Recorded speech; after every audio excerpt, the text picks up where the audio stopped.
Hello everyone, thank you for watching. This is Chris back with two reviews. Hope everyone had a happy new year, and I will get back to actually writing reviews soon enough. But at the moment, video reviews offer a more immediate response, and with a commitment such as work, it's easier. Um, so we're going to start with Ridley Scott's Exodus, which I saw a few nights back. Now, whenever Ridley Scott's now associated with this kind of swords and sandals kind of epic of any kind of proportion, you immediately think back to Gladiator.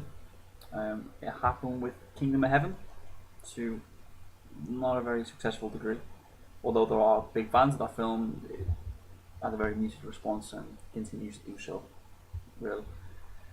So Exodus tells the story of Moses, played by Christian Bale, and Joel Edgerton, who plays Ramesses. And it's the story we all know. You find yourself throughout Exodus, almost with a list ready to tick off what you know. Mentions Moses in the basket, to the Red Sea, to the plagues. All of the above are included. So, the first thing about Exodus is, for something that clocks in at about 2 hours 25, maybe just slightly less, and for large portions of it, it doesn't half lack some atmosphere. The trouble is, Exodus is a 12A certificate, and while it does have some intense, quite brutal moments, it seems to lack the ferociousness of Gladiator, or even Mel Gibson's Passion of the Christ, which, for all its problems, and there were some, many, it did deliver on how visceral it was, and these type of stories, with their barbaric nature, do deserve a bit more ferociousness. So Exodus feels a little lightweight. It's very long. There are moments that last about a good 10-15 minutes that could have been stripped entirely. However, the plagues, when they eventually arrive, are very impressive. CGI on occasion looks stunning, on other times looks slightly ropey, as we've come to expect with major CGI set pieces. Joel Edgerton throws in a great performance as Ramesses. It's all behind the eyes, he's very menacing, it's quite a retro performance, it's camp, it's rather conflicted. It reminds me of Joaquin Phoenix's performance in Gladiator. As you think, if Ridley Scott was casting Gladiator now, that Christian Bale would have been one of the front runners for Maximus. So Scott brings out great performances as usual. It doesn't entirely hang together. As with Scott's recent work, it's very patchy. There are moments of real grandeur involved. However, it's, for something that carries a lot of weight, it's quite insignificant, unfortunately, and it's not something I left the cinema wanting to see again, despite those impressive set pieces. There are great actors involved: Sigourney Weaver, Ben Mendelsohn, John Turturro, all kind of discarded, and it kind of feels like they're just showing up out of a favour to Ridley, or the other way around. So Exodus Gods and Kings, which was kind of summed up really by that unnecessary subtitle, Exodus is fine. Maybe you want to check out on DVD sometime. Which brings us to our next film, Birdman, or The Unexpected Virtue of Ignorance, directed by Alejandro Iñárritu, or Alejandro G. Iñárritu as he's billed. This tells the story of an ex-movie star, but an actor called Regan Thompson, who was famous for a succession of superhero films called Birdman. Regan bowed out after the third Birdman, and ever since his career has stalled quite significantly. Um, so Regan has taken to Broadway to adapt a Raymond Carver short story, what we talk about when we talk about love. And Birdman tells the story of how Regan is trying to get this uh, play off the ground.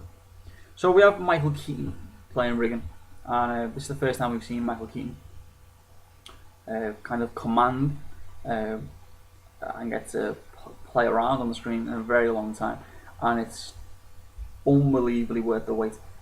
You when you watch Birdman, the first 5 minutes, you'll wonder where has this guy been? Why hasn't he had these roles given to him in the past?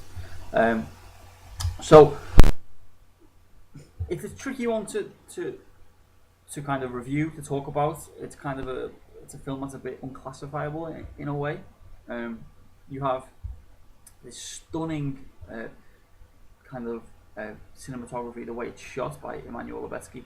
It's funny that a year ago I sat here writing about Emmanuel Lubezki changing the face of cinema with Gravity, and a year on he's pretty much done the same again, this time with Birdman. There is an incredible feeling to Birdman that you are watching this all through one shot. This makes such tracking shots from Children of Men and Atonement to Goodfellas. You know, this is an achievement in itself. It takes an hour and a half before you see any discernible cut, which is absolutely incredible. The transitions of time are effortless. It breezes into different days, the scenes, the characters, the tone, emotions, all as if it's been filmed continuously. It is absolutely stunning, and it is without doubt, I would arguably say, the greatest film I've ever seen in terms of shot and transition and framing. So, but it's also quite in contrast to Iñárritu's previous works, 21 Grams, Babel, Beautiful, which were all very self-important, very self-serious, and they were occasionally weighed down by how grim they were. Amores Perros, which for me was director's best work up until Birdman, also displayed a very heavy heart.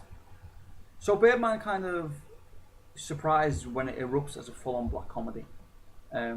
There are moments involving Edward Norton and Emma Stone that are very beautiful, very intense, very sweet.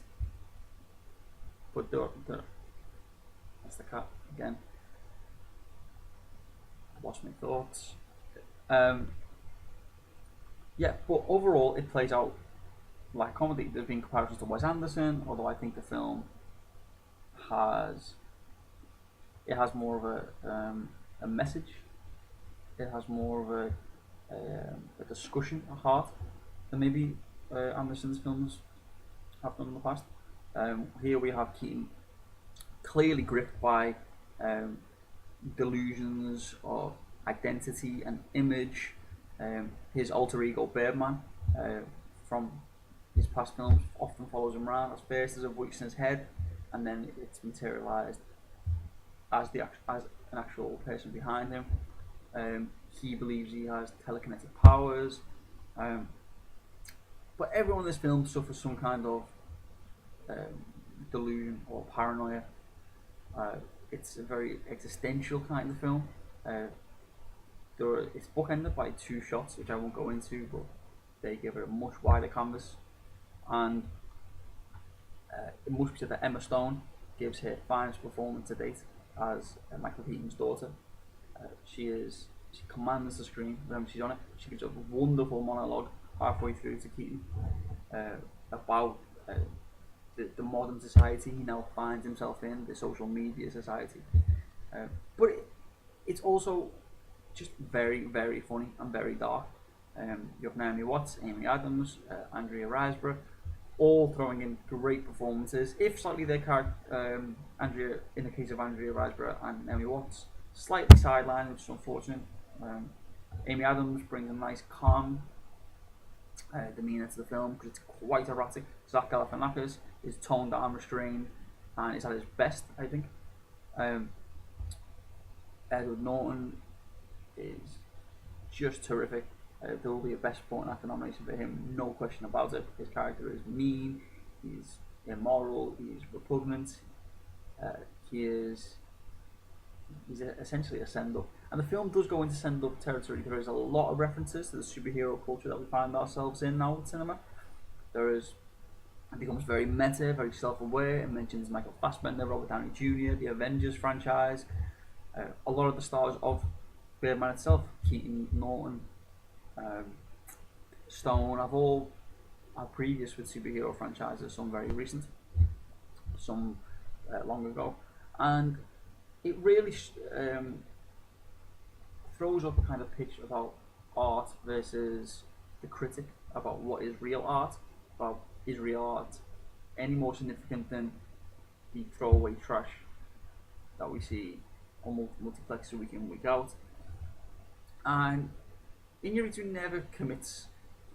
He is constantly leveling ambiguity around Keaton, uh, and it really works. It's not pompous, it's not pretentious, it's very funny, it's highly stylized. It's essentially a comedy, um, but the most impressive and stylized comedy that you will see. And so after this week's reviews, Exodus, Gods and Kings, and Birdman, Birdman is the clear winner. So I will be back this week with the review of Whiplash, which I get a preview screening of on Sunday night, which I'm very excited about. So until then, thanks for watching, guys, and hope to see you back soon. Thank you.